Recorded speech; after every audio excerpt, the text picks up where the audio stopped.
दुनिया और माशरे के जिम्मेदारों, क़यामत के दिन मुस्तफा जान रहमत अगर आपका गिरेबान पकड़ करके पूछे कि जहेज की रस्मों की बुनियाद पर, शादियों की गलत रस्मात की बुनियाद पर मेरी उम्मत की बेटियां मजहब से बेजार हो रही थी, दुनिया से कूच कर रही थी, अपने आप को फांसी के फंदे पे लटका रही थी, आप क्या जवाब देंगे? क्या कार सब कुछ है, बाइक सब कुछ है? और मैं अपनी नई नस्ल से कहता हूं, जो शादी करने वाले उनसे पूछता हूं, जालिमों, नबी के नाम पर जान देने की बात करने वालों, बताओ जब तुम कार और बाइक मांगते होंगे और हुजूर की उम्मत की किसी बेटी का रिश्ता रिजेक्ट हो जाता होगा और वो 30-35 साल की उम्र में अपने बिस्तर पर सिसकती होगी, अपने बिस्तर पर तड़पती होगी, तो रसूलुल्लाह के दिल पर गुंबदे खज़रा में क्या गुजरती होगी? कभी सोचा हुजूर अलैहिस्सलाम के दिल पर क्या गुजरती होगी? आप कहेंगे क्या गुजरती होगी?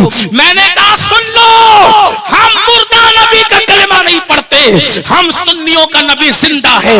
मेरा इमाम कहता है तू जिंदा है वल्लाह, तू जिंदा है वल्लाह, मेरे चश्मे आलम से छुप जाने वाले नबी हमारी जान से ज्यादा करीब है।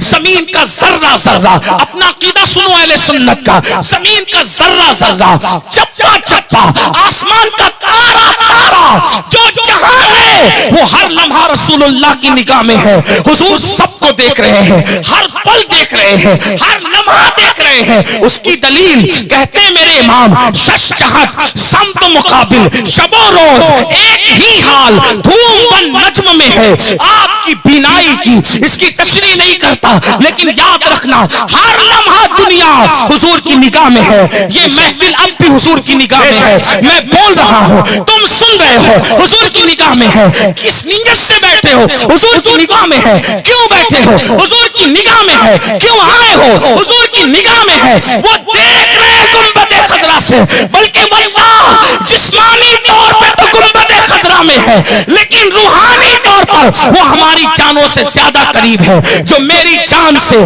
ज्यादा करीब है मुझसे, उन्हें मैं ढूंढ रहा हूं। मुझे हुआ क्या है? अन्नबी औला बिल मोमिनीना मिन अनफुसिहिम, नबी मोमिनों की जान से ज्यादा करीब है। अब आपसे पूछता हूं, जब रसूलुल्लाह की उम्मत की बेटियां रिश्ते नहीं आने की बुनियाद पर, गलत रसूमात की बुनियाद पर, जहेज की बुनियाद पर जब बिस्तरों पे सिसकियां लेती होगी, उस वक्त हुजूर के दिल पे क्या गुजरती होगी? क्या गुजरती होगी बताऊं? आओ थोड़ा तसव्वुर करो। बद्र में 70 काफिरों को कैदी बनाकर लाया गया था।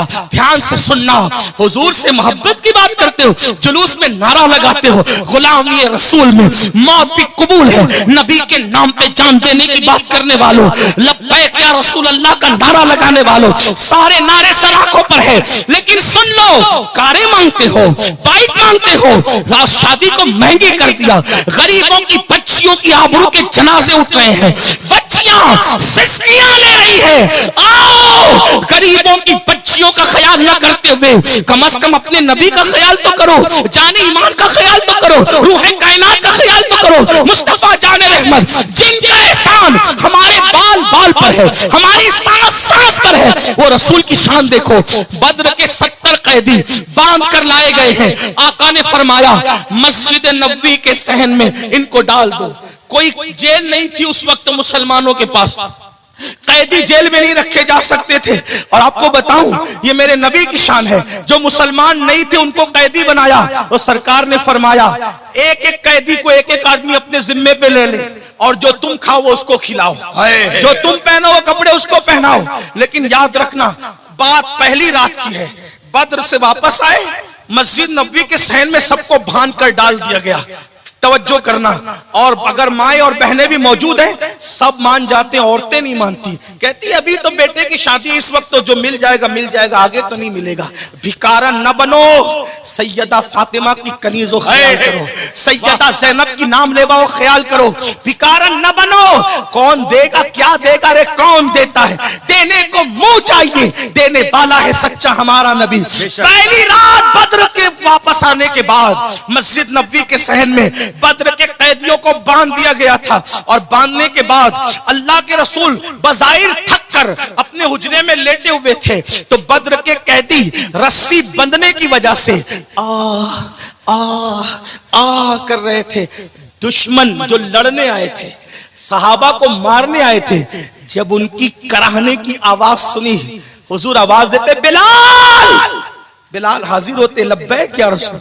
आका फरमाते बिलाल इन काफिरों की रस्सियां ढीली कर दो, इसलिए कि इनके कराहने की आवाज मुझे सोने नहीं दे रही है। इनके कराहने की आवाज मुझे बेचैन और बेकरार कर रही है। मुसलमानों, अगर काफिर कराहे तो रसूलुल्लाह तड़प जाते हैं।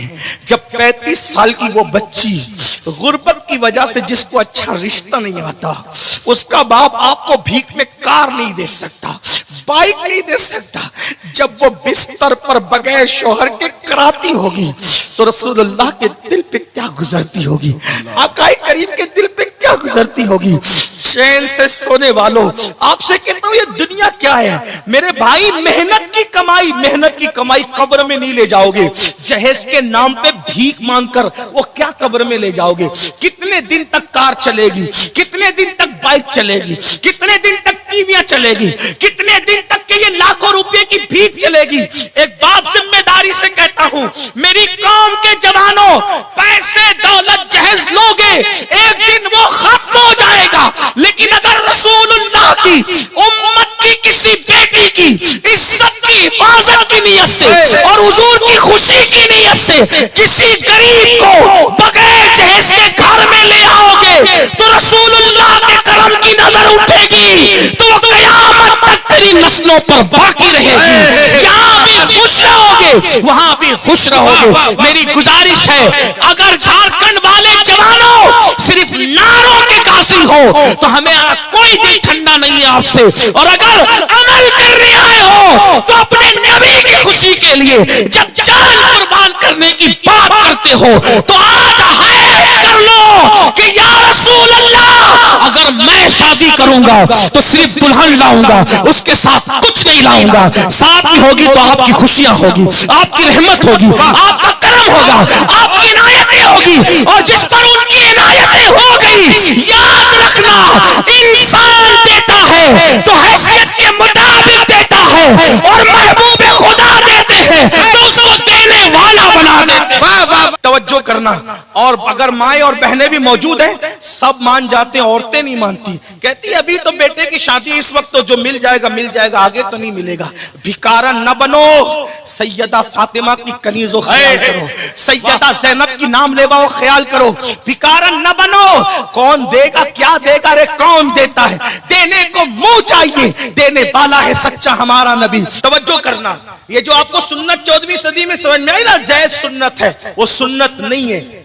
जो फेरिस्त है वो सही है, फेरिस्त सही है, लेकिन जहेज कहने में कहीं ना कहीं हमें मैं उलमा की बुजुर्गों की बात नहीं कर रहा, हमें मुगालता हो रहा है। नंबर 1, अगर जहेज सुन्नत होता तो वो अबू बकर सिद्दीक जो कफन के कपड़ों में सुन्नत का ख्याल कर रहे हैं, तवज्जो आपकी जी, कफन के कपड़ों में सुन्नत का ख्याल कर रहे हैं, फरमाते हैं अम्मा आयशा से, आयशा हुजूर अलैहिस्सलाम जब दुनिया से तशरीफ ले गए तो कितने कपड़ों में कफन दिया गया था? तो कहा अब्बा जान 3 कपड़ों में।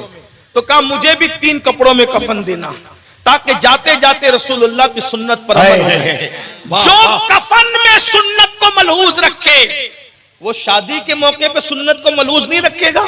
अगर हुजूर ने अपनी शहजादी सैयदा फातिमा को जहेज दिया था तो बताओ सिद्दीक अकबर ने अपनी शहजादियों को जहेज क्यों नहीं दिया? जब अल्लाह के रसूल ने जहेज दिया था तो फारूक आजम ने अपनी बेटियों को जहेज क्यों नहीं दिया? उस्मान गनी तो बहुत मालदार थे, उन्होंने जहेज क्यों नहीं दिया? खुद मौला कितनी बेटियां थी? 8 से ज्यादा बेटियां थी, क्यों जहेज नहीं दिया 8 बेटियों को? खुद दिया क्यों नहीं? इसका मतलब यह है 14वीं सदी में जो आप खींचतान करके जहेज लाए हो वो सुन्नत नहीं। आप कहेंगे फिर अमीनुल कादरी क्या है? तो मैं कोई मुनाजिर आदमी नहीं, मुहक्किक नहीं, इस्लाम की गर्ज से एक बात कह रहा हूं, समझ में आए तो लेना वरना छोड़ना, मेरे खिलाफ ताने बाने मत बुनना, और अगर बुनो भी तो मुझे उसकी कोई परवाह नहीं है। रोजाना मेरे साथ ऐसा होता रहता है। बड़ी दुनिया है, बड़ी दुनिया में इस तरह के हालात होते हैं, लेकिन मुझे उसका कोई गम नहीं। देखिए आपको बताऊं, अल्लाह के रसूल ने सैयदा फातिमा तो ज़हरा को जहेज नहीं दिया था। क्यों? वो हुजूर अलैहिस्सलाम ने एक तोहफा और गिफ्ट दिया था मौला अली को। किसको दिया था? तवज्जो करना, किसको दिया था? सैयदा को, बेटी को नहीं दिया, शहजादी को। किसको दिया? दामाद को भी नहीं दिया। ये बात खास, दामाद को नहीं दिया, भाई को दिया। तवज्जो करें, यही है उसकी नजाकत। अगर दामाद को देते तो फिर आप खड़े होते कि मैं भी तो दामाद हूं, मुझे भी चाहिए। रसूलुल्लाह ने दिया तो मुझे भी चाहिए। हुजूर ने दामाद को नहीं दिया, अपने छोटे भाई को दिया, क्योंकि मौला अली दामाद बनने से पहले रसूलुल्लाह के छोटे भाई हैं। क्यों? इसलिए कि रसूलुल्लाह के सगे चचा हजरत अबू तालिब हैं और उनकी औलाद ज्यादा थी, तो रसूलुल्लाह ने अपने दूसरे चचा हजरत अब्बास इब्न अब्दुल मुत्तलिब से कहा कि चचा, मेरे उस चचा की गुर्बत है, मुफलिसी है, बच्चे ज्यादा हैं, परवरिश करने में तकलीफ है, उनके घर चलते हैं, उनके बच्चों को हम अपनी गोद में ले लेते हैं, गोद लेते हैं और हम परवरिश कर लेंगे तो मेरे उस चचा का बोझ कम हो जाएगा। तो हजरत अब्बास और अल्लाह के रसूल चले और जाने के बाद दोनों ने कहा हजरत अबू तालिब से कि आप अपने बच्चे गोद दे दे। उन्होंने कहा तालिब को मैं रख लेता हूं, जाफर को अब्बास ले ले और अली मोहम्मद रसूलुल्लाह, मोहम्मद रसूलुल्लाह सल्लल्लाहु अलैहि वसल्लम, मोहम्मद रसूलुल्लाह मैं कह रहा हूं, उस वक्त ऐलान नबूवत नहीं हुआ था। कहा मोहम्मद अरबी को अली दे देते हैं। तो मौला अली जब दूध पीने की उम्र में थे, अल्लाह के रसूल ने तभी उनको गोद ले लिया था। तो अली की परवरिश किसके घर में हुई? रसूलुल्लाह के घर में। आका ने परवरिश की, आका ने उंगली पकड़ के चलना सिखाया, आका ने बोलना सिखाया, आका ने जवान किया। तो रसूलुल्लाह ने अली की परवरिश की बफर्ज़े मुहाल। अगर अली ये मुर्तजा का निकाह सैयदा फातिमा के साथ ना भी होता तो अली ये मुर्तजा की शादी करना किसके जिम्मे पे था? जिसने पाला था उसी के जिम्मे, जिसने परवरिश की थी उसी के जिम्मे। अब मौला अली का खुद का घर तो था नहीं, तो रसूलुल्लाह घर की जिम्मेदारी किसने निभानी थी? हुजूर ने निभानी थी। तो आका ने दामाद को जहेज नहीं दिया, चूंकि हुजूर ने अपने छोटे भाई को अपने घर में पाला था, परवरिश की थी। अब छोटे भाई की शादी हो रही थी तो घर कौन सजाने वाला था? अल्लाह के रसूल ने सजाना था। तो आका ने घर के सारे इंतजामात किए। लोगों को यूं लगा कि दामाद को दिया, लेकिन उसने इत्तेफाक ये हो गया, जो चचाजाद भाई था, सगे भाई नहीं थे, चचाजाद भाई था, उन्हीं के साथ सैयदा फातिमा का निकाह हो गया। तो आका ने सलाम ने अपनी परवरिश की जिम्मेदारी को निभाते हुए मौला अली के लिए घर का भी इंतजाम किया, घर के सामान का भी इंतजाम किया।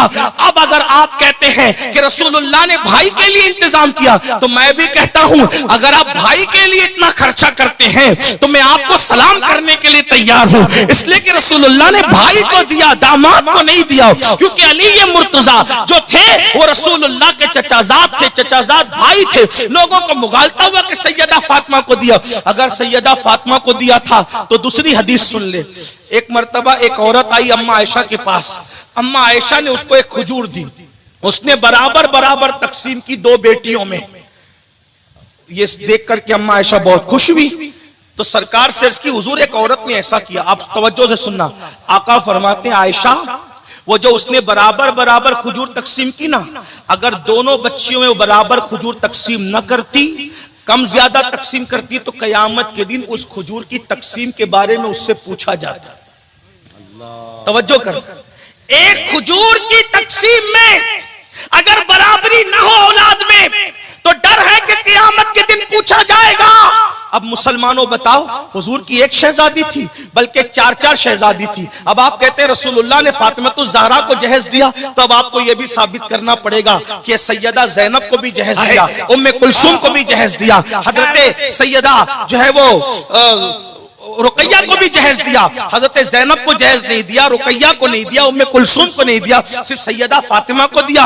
याद रखना, इससे पता चला आका ने जहेज नहीं दिया। और एक बात आपको बताऊं, ये जहेज की जालिम रस्म जो तुम कार तलब करते हो, बाइक तलब करते हो, और खुदा जाने मोबाइल तलब करते हो, लैपटॉप तलब करते हो। पता है, मैं यूपी गया हुआ था, मेरे एक दोस्त ने मुझे सफर में बताया कि हमारे घर की शादी हुई, लाखों रुपया खर्चा हुआ, अब भी हमारी बहन खुश नहीं है। मैंने कहा क्यों खुश नहीं है? तो कहा इसलिए खुश नहीं है कि वो चाहते हैं कि उनको कार मिले, खुल के बोलते नहीं लेकिन तानाजनी करते हैं, वो खुश नहीं है खिदमत करने के बाद भी। याद रखना मुसलमानों, आप किस मजहब पर अमल कर रहे हो?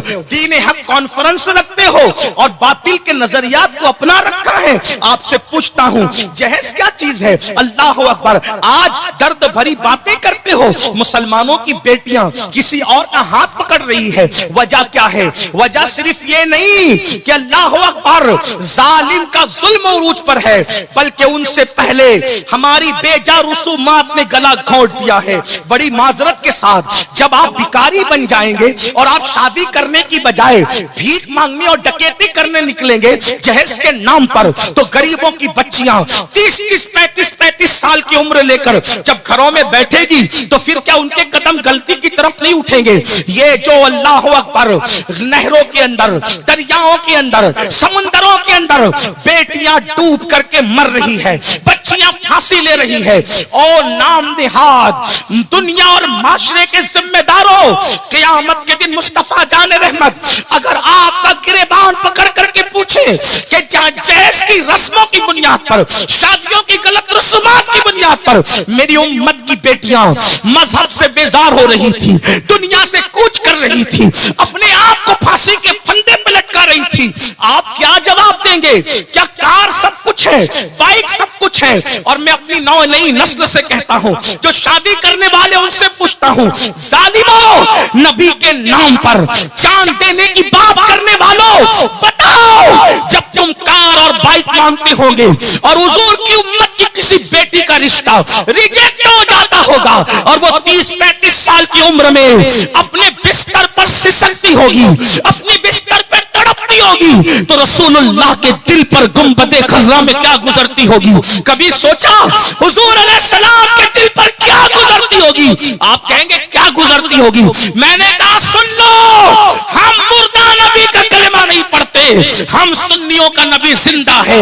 मेरा इमाम कहता है तू जिंदा है वल्लाह, तू जिंदा है वल्लाह। मेरे चश्मे आलम से छुप जाने वाले नबी हमारी जान से ज्यादा करीब है।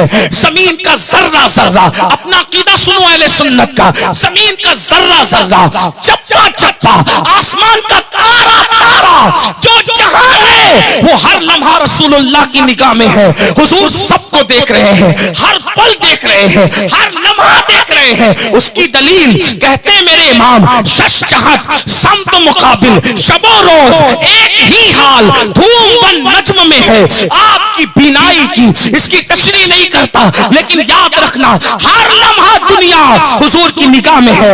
ये महफिल अब भी हुजूर की निगाह में है, मैं बोल रहा हूँ, तुम सुन रहे हो, हुजूर की निगाह में है। किस नीयत से बैठे हो? हुजूर की निगाह में है। क्यों बैठे हो? हुजूर की निगाह में है। क्यों आए हो? हुजूर की निगाह में है। वो देख रहे हैं गुंबदे खज़रा से, बल्कि वल्लाह जिस्मानी तौर पे तो गुंबदे खज़रा में है, लेकिन रूहानी तौर पर वो हमारी जानों से ज्यादा करीब है। जो मेरी जान से ज्यादा करीब है मुझसे, उन्हें मैं ढूंढ रहा हूँ। मुझे हुआ क्या है? अन्नबी औला बिल मोमिनीना मिन अनफुसिहिम, नबी मोमिनों की जान से ज्यादा करीब है।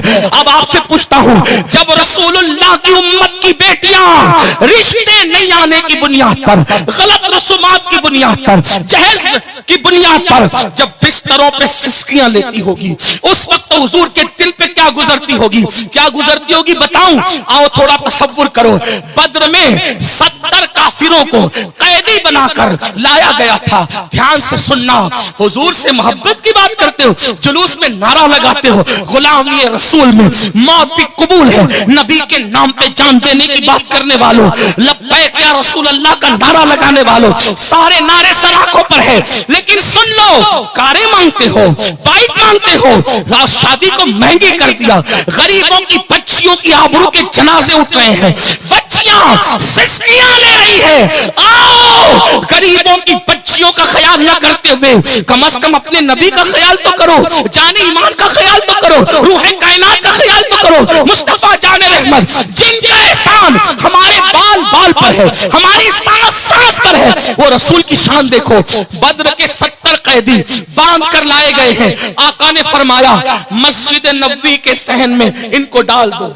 कोई जेल नहीं थी उस वक्त मुसलमानों के पास, कैदी जेल में नहीं रखे जा सकते थे।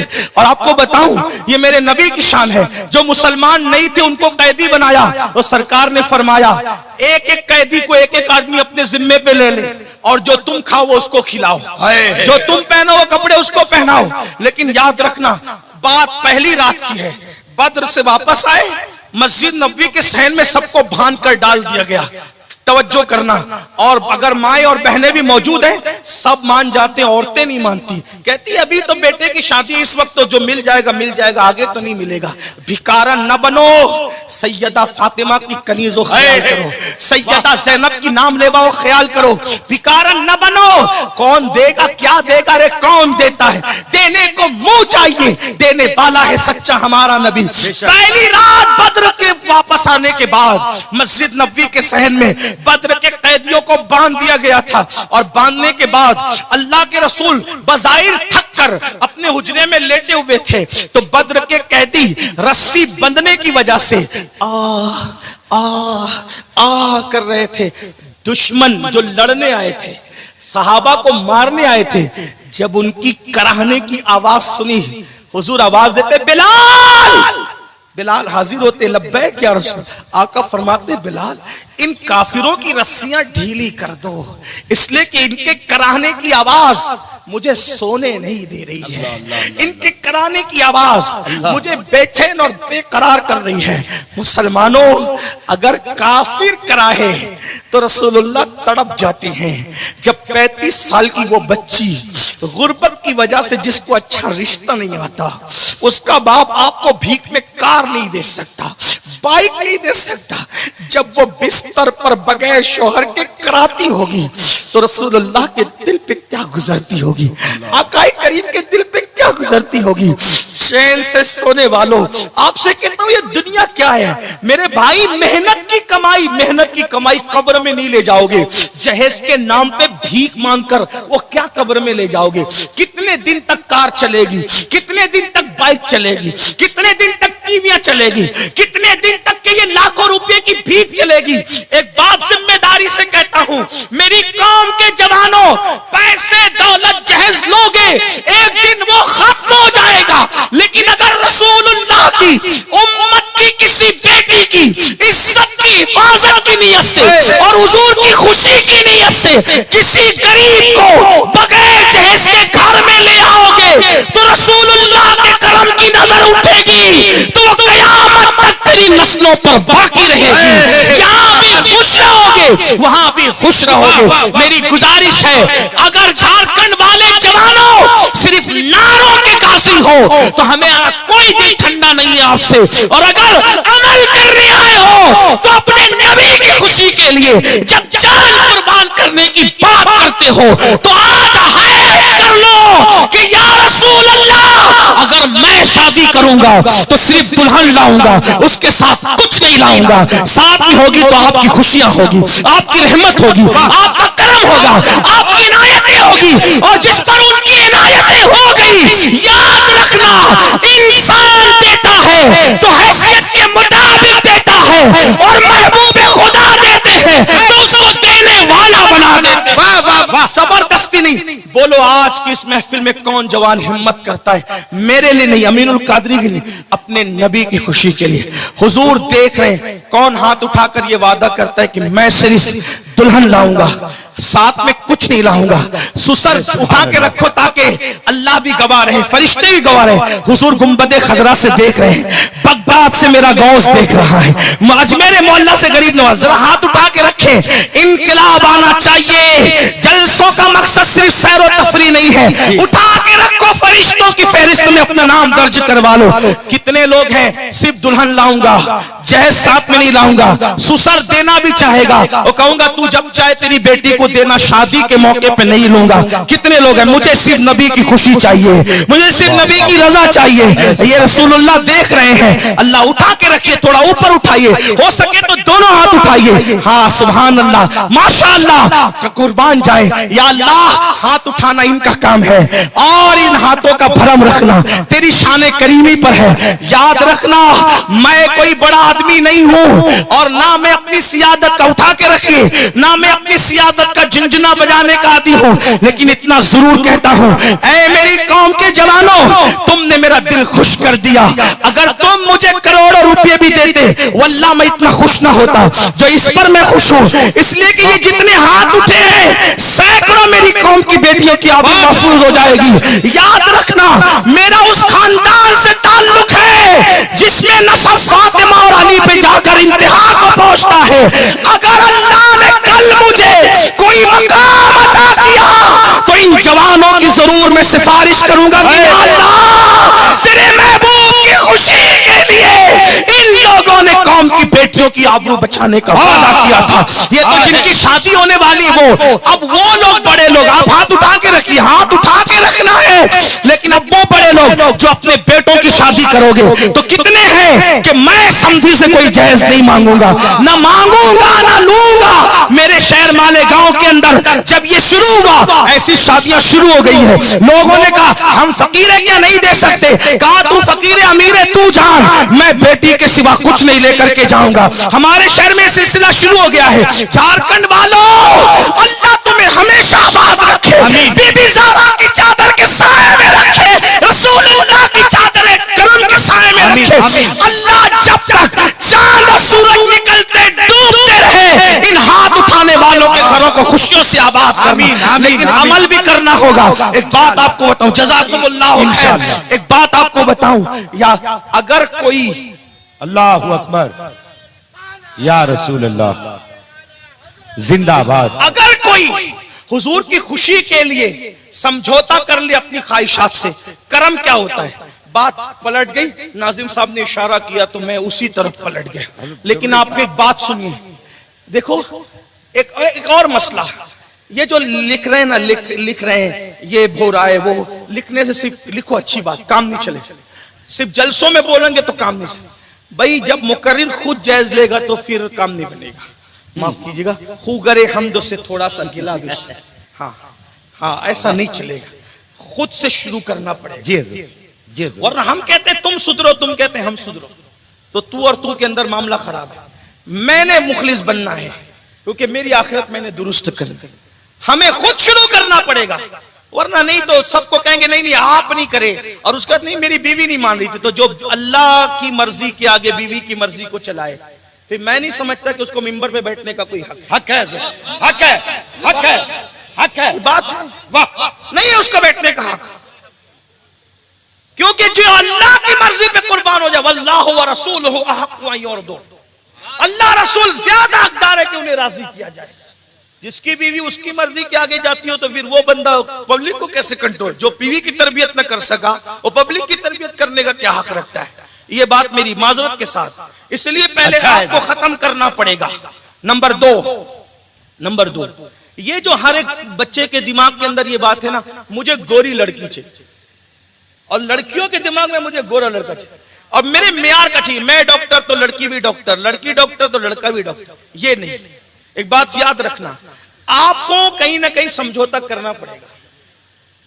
एक बात, अपना मेयार क्या है? तवज्जो, इसी में बात मुकम्मल करूंगा लेकिन सुन ले, दिल के दर्द है, उन्वान बदल गया। अपना मेयार क्या है? डॉक्टर, टीचर, इंजीनियर, ये सब अपनी जगह इज्जत वाले हैं। हमारा मेयार एक ही है, ईमान वाला।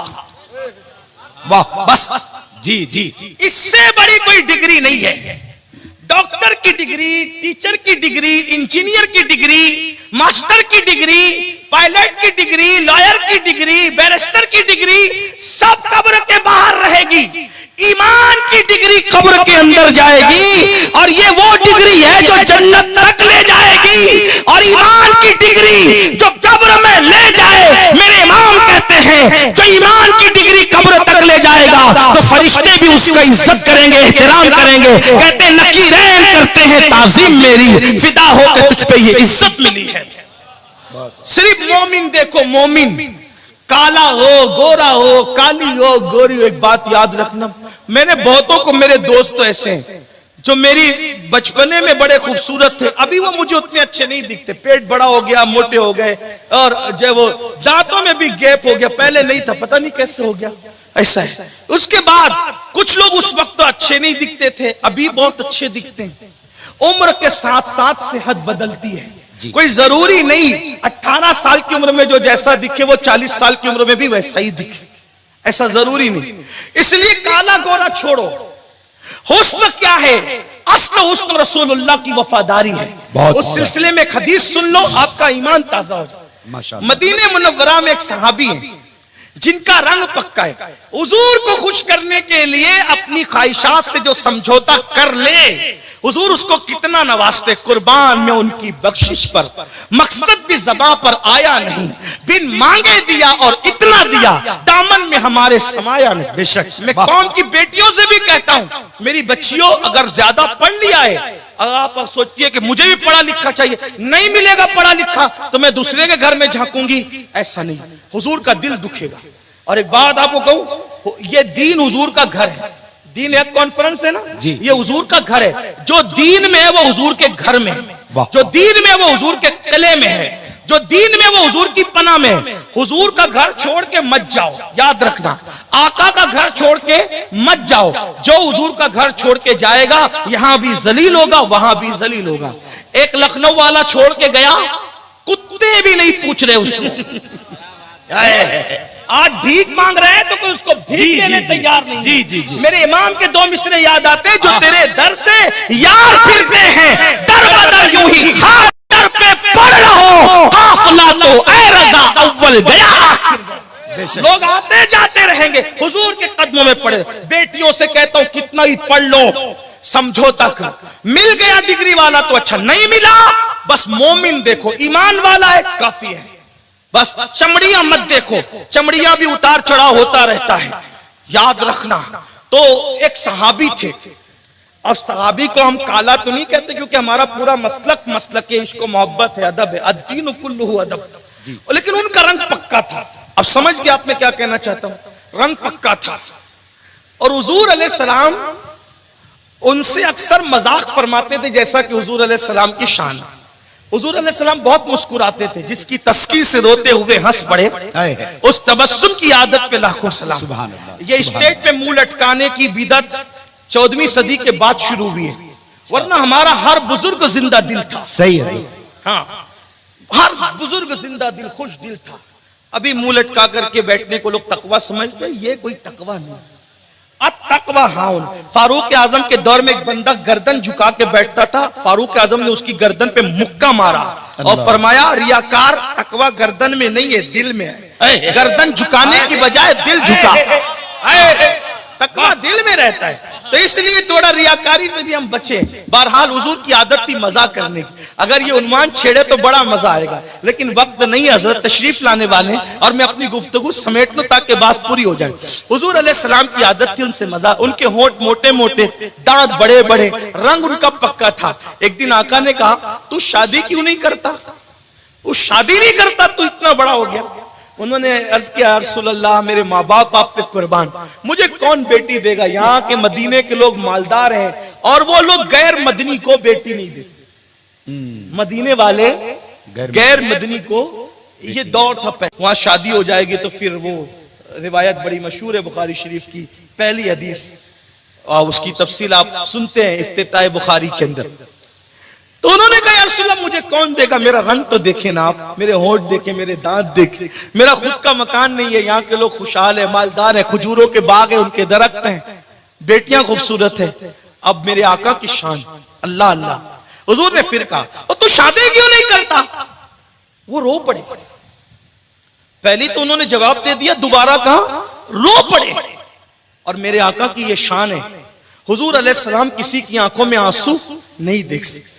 जब देखा ना कि वो रो रहे हैं, रोते हुए देखा, हुजूर तड़प गए और दरियाए करम जोश में आया। सरे बाली उन्हें रहमत की अदा लाई है, हाल बिगड़ा है तो बीमार की बन आई है। उनकी जुल्फे नहीं रहमत की घटा छाई है, उनके अबरू नहीं दो किबलों की यकजाई है। अल्लाह अकबर। करीम आका ने जब उनको रोते देखा, फरमाया रोते हो हुजूर, मुझे कौन बेटी देगा? दरियाए करम जोश में आया, फरमाया जा, वो फुला फुला है ना, उसके घर में सबसे खूबसूरत बेटी है मदीने की, जा और जाकर उससे कहना कि वो अपनी बेटी का निकाह तेरे साथ कर दे, रिश्ता तय कर दे, मेरा हुक्म है। तवज्जो, बहनों की बच्चियों की खास तवज्जो। खुद का घर नहीं, रंग ऐसा, होंठ ऐसे, दांत ऐसे, और उधर हुस्न की मलका। आका का हुक्म, कह दो उससे जाकर अपनी बच्ची का रिश्ता तेरे साथ तय कर दे और बताना कि मैंने हुक्म दिया। हुजूर मगर कुछ नहीं, जाओ उसको मेरा हुक्म सुनाओ, और जब वो हां करे तो मेरे पास आओ, मैं खुद तुम्हारा निकाह पढ़ाऊंगा। अल्लाह अकबर।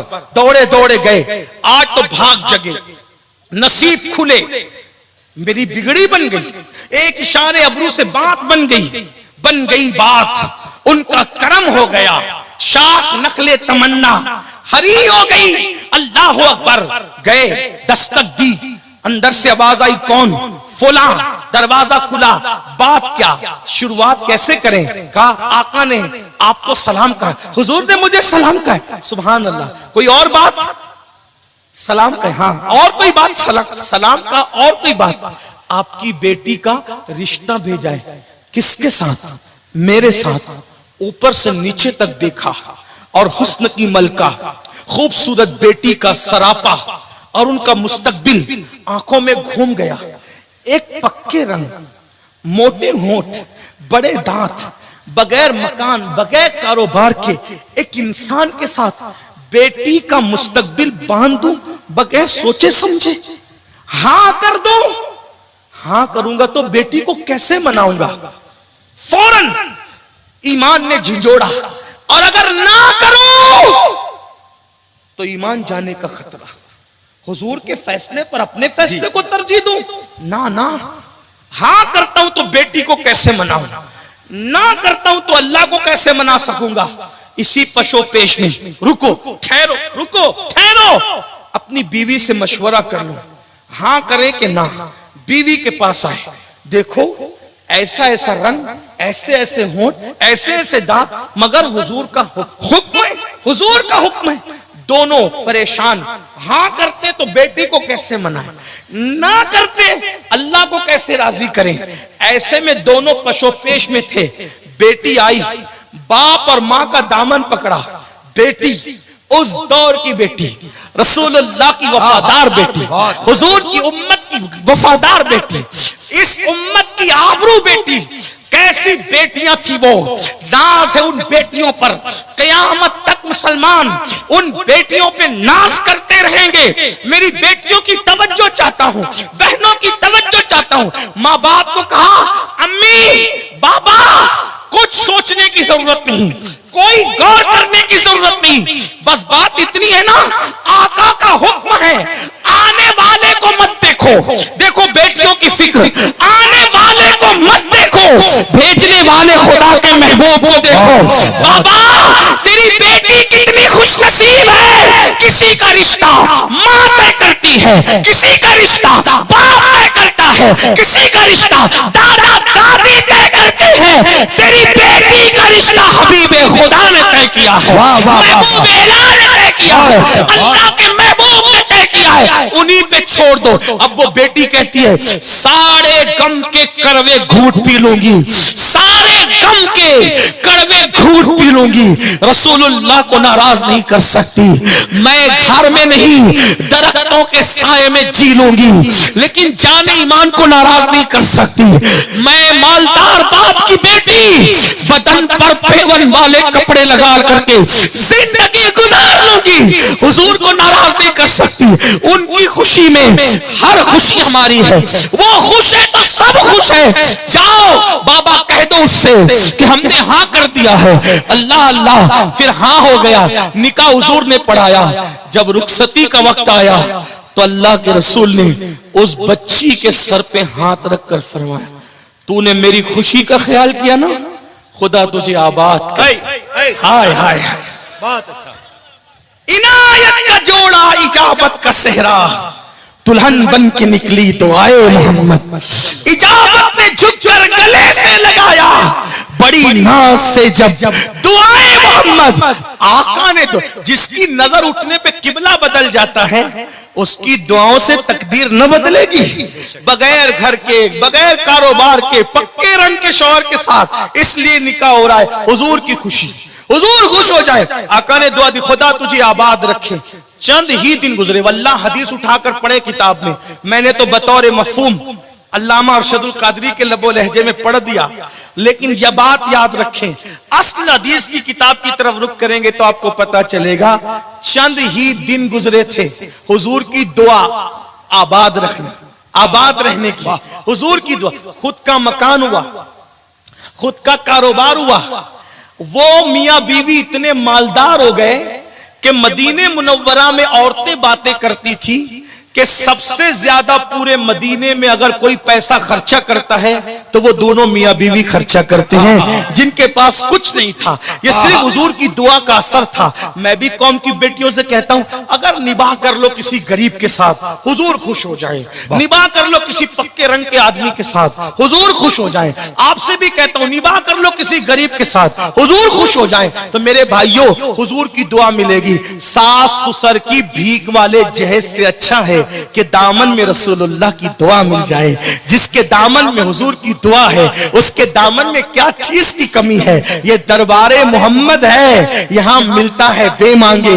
अरे नादान, यहां दामन को फैलाया नहीं करते, ये दरबारे रिसालत है, यहां अपनों का क्या कहना, यहां से हाथ खाली, गैर भी जाया नहीं करते। अरे ओ ना समझ, कुर्बान हो जा उनके रोजे पर, ये लम्हे जिंदगी में बार बार आया नहीं करते। आओ अहद करो, हम कौम की बेटियों की आबरू बचाएंगे, कौम की बेटियों की इज्जत बचाएंगे, लेकिन सिर्फ नारों से नहीं, सिर्फ जलसों से नहीं। जो हमने वादा किया है, जायज नहीं लेंगे। सीधी सादी कोई भी लड़की दीनदार होगी, प्रायोरिटी दीन को देंगे, ईमान को देंगे, और कौम की बच्चियां भी प्रायोरिटी दीन और ईमान को। एक बात याद आई, मैं बात खत्म कर रहा था, एक खूबसूरत बात याद आई। एक नहवी थे, नहवी, नहवी इल्मे नहवे के इमाम थे, नहवी। वो बड़े पक्के और काले रंग के थे, चेहरा बहुत कबूल सूरत नहीं था, और उनको बीवी मिल गई थी बहुत खूबसूरत। तो जब भी वो घर में आते थे तो बीवी को कहते थे, तू भी जन्नती है, मैं भी जन्नती।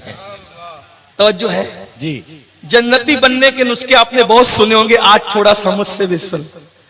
हालांकि मैं जन्नत की बात इसलिए कम करता हूं कि कौम दिलेर न हो जाए, थोड़ा सा पकड़ कर चलता हूं। लेकिन बहरहाल मेरा अकीदा यह है, एक मैं क्या, मेरे इस्तिया की हकीकत कितनी, मुझसे 100 लाख को काफी है इशारा। फिक्र रजा हमारी इर्द गिर्द इस तरीके से हमें जकड़े हुए हैं, जैसे मकड़ी का जाला तना होता है ना, उससे कोई निकल नहीं सकता, वैसे फिक्र रजा ने हमें जकड़ रखा, और इसी को हम अपने लिए निजात का जरिया समझते हैं। ये बात, तो इसलिए उससे हटकर कहीं जाना नहीं। लेकिन बहरहाल कौम को जो अब बेअमल है, फिर वो जन्नत के ख्वाब देखते तो थोड़ा सा उनको समझाना भी पड़ता। लेकिन जन्नत में जाने का एक नुस्खा सुन लें। वो नहवी साहब बहुत बड़े अल्लामा थे, आलिम थे। जब भी घर में आए खूबसूरत बीवी को कहते थे, तू भी जन्नती, मैं भी जन्नती। मूड अच्छा होता है तो सब बात अच्छी लगती है, जब मूड ऑफ हो तो फिर अच्छी बात भी बुरी। और हर मियां बीवी में झगड़ा होता है, और होना भी चाहिए, लेकिन मारपीट गाली गलोच नहीं होना चाहिए। मियां बीवी में हर झगड़े के बाद एक नई लज्जत आती है ना, वो होना चाहिए। लेकिन मारपीट और गुस्से वाला नहीं, तलाक वाला नहीं। भाई अंबिया के यहां भी तो ऐसा। एक दिन हजरत सारा हजरत इब्राहिम अलैहिस्सलाम से जवाब देने लगी तो हजरत इब्राहिम ने कहा, अल्लाह सारा मुझसे मुंह चलाती है। अल्लाह ने फरमाया, इब्राहिम मैंने औरत को टेढ़ी पिछली से पैदा किया, मेरे पैगंबर, मेरे खलील, उसको सीधी मत करना वरना तुम तोड़ दोगे, और तोड़ना तलाक देना। बहरहाल तो हजरत वो नहवी कहते थे, तू भी जन्नती और मैं भी। एक दिन झगड़ा हुआ उनका मौलाना का उनकी बीवी से, तवज्जो आपकी, तो उन्होंने कहा तू भी जन्नती मैं भी जन्नती। तो उसने गुस्से में कहा, यही पहाड़ा पढ़ते रहते हो, तू भी जन्नती मैं भी जन्नती, कभी बताओगे भी जन्नती कैसे? तो कहा देखो मैं कितना बदसूरत हूं बज़ाहिर और तुम खूबसूरत हो, तो तुम जब मुझे देखती हो तो सब्र कर लेती हो, तुम सब्र की बुनियाद पे जन्नती हो, और मैं जब तुम खूबसूरत को देखता हूं तो शुक्र करता हूं, तो मैं शुक्र की बुनियाद पे जन्नती हूं, तो तू भी जन्नती है, मैं भी जन्नती।